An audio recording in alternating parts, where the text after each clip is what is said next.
Greetings. I'm your host, Stuart Malkovich. In our continuous coverage of exploring the world's most unique and exotic terrain, we have discovered possibly the most misunderstood terrain of them all, the suburban concrete skate park.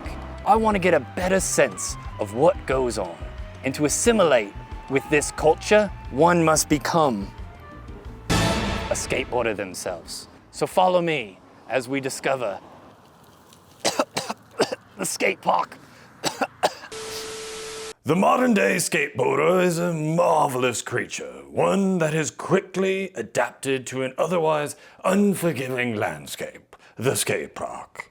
While this terrain may lack the life-sustaining resources of dependable food, cold drinking water, or plentiful shade structures, modern skateboarders of all varieties have evolved and adapted to such harsh conditions. Skateboarders are a wild and often misunderstood species. Pack animals consisting of lone wolves, a true conundrum. On the surface, the skate park appears to be nothing more than a cornucopia of chaos. Young skaters throwing their bodies against concrete obstacles, but upon closer inspection, it becomes clear that there is a method to the madness. Each failed attempt at a trick brings the skater closer to their goal, slowly learning and adapting to their terrain.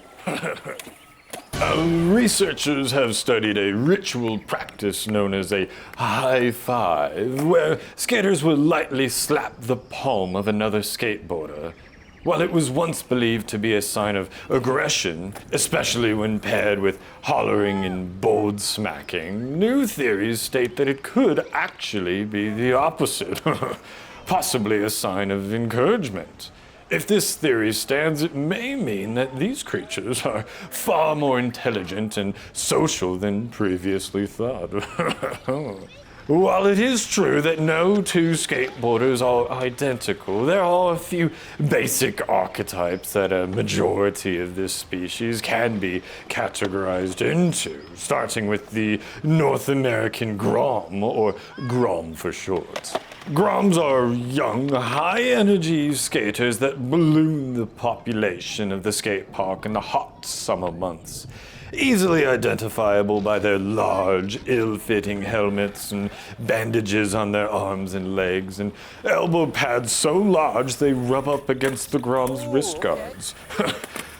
While we are still learning more about this stage of the young skater, it is thought that their bodies are in part made of rubber, allowing them to withstand high impact from a haywire flyout. The old head, by far the most experienced and weathered creature in the herd, often identified by their faded tattoos, Vans high tops, and culturally irrelevant band t-shirts. These skaters have spent so much time within the confines of the skate park that they would be easy prey if they ever dared to leave. Harmless but off-putting, an old head will corner you with long-witted stories about 1980s skateboard culture and music. As long as you stay clear of the park's bowl and or slappy curb, these creatures pose no threat. The Elite Level Pro. The sighting of a true elite-level skateboarder at your local skate park is a rare occasion. The dream of all Groms and old heads is to one day become an elite pro skateboarder.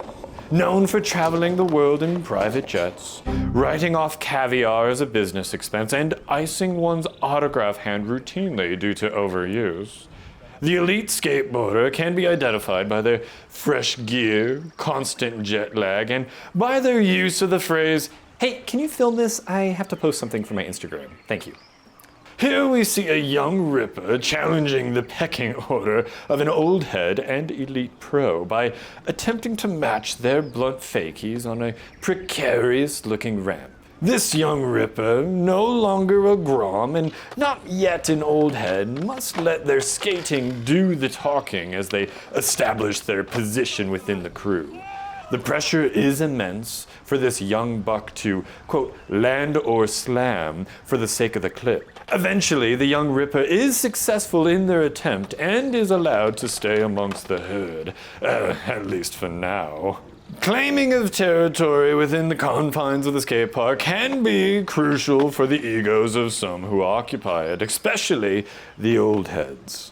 To mark territory, one skater might one-up another skater's maneuver on the same obstacle. A rock to fakie may be upped to a blunt fakie, or riding off a curb may be upped with a kickflip on the same spot. Most intense ego flares happen when an old head is left trying to one-up an elite skater. These creatures will fight to the bitter end to claim an obstacle in the park as theirs.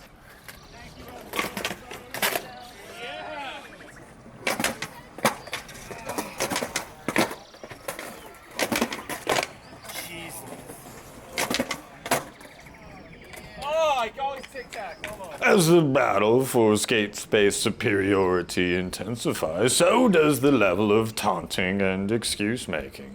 Oh, cheerio. When I was young, I could skate a lot like you. Not like you, I skated differently. I mean, no, it's nothing wrong with the way you skate.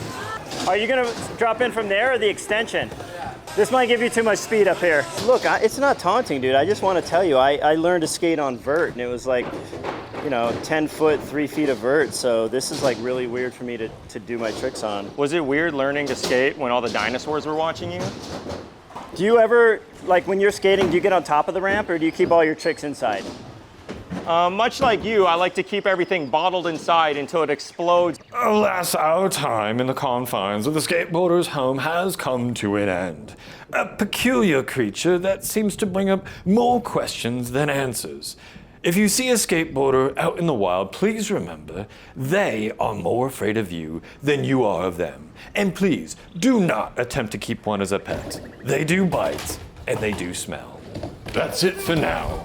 I'm Stuart Malkovich, and this has been, hopefully not a waste of time. Ta-ta.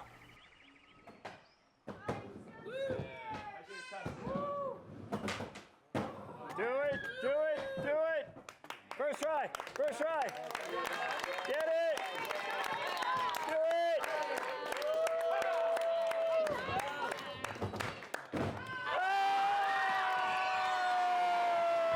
Jason Park! Oh, that's Jason Park!